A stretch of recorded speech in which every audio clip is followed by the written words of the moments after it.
ഓടിക്കൊണ്ടിരിക്കുന്ന ബസ്സിന് കീഴെ കിടന്നുകൊണ്ട് റീലെടുത്ത യുവാവിനെ രൂക്ഷമായി വിമർശിച്ച് സൈബർ ലോകം.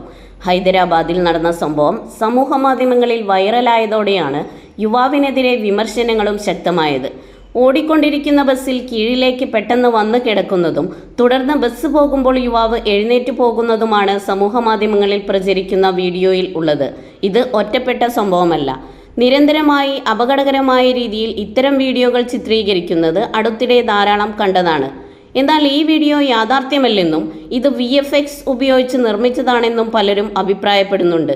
അതേസമയം റീലെടുക്കാനായി ഉയരമുള്ള കെട്ടിടത്തിൽ തൂങ്ങിക്കിടന്ന് അഭ്യാസ പ്രകടനം നടത്തിയ സംഭവത്തിൽ 23-കാരിയും സുഹൃത്തും അറസ്റ്റിലായി. പൂനെ സ്വദേശികളായ 27 വയസ്സുള്ള മിഹിർ ഗാന്ധി, 23 വയസ്സുള്ള സലോൻ കെ എന്നിവരെയാണ് ഭാരതി വിദ്യാപീഠ് പോലീസ് അറസ്റ്റ് ചെയ്തത്.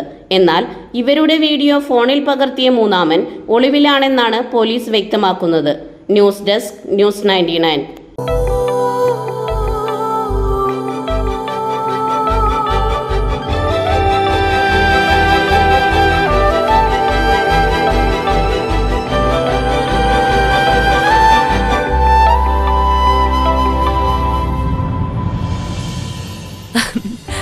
ഓരോ മുഹൂർത്തങ്ങൾക്കും അതിൻ്റെതായ സന്തോഷങ്ങളുണ്ട്.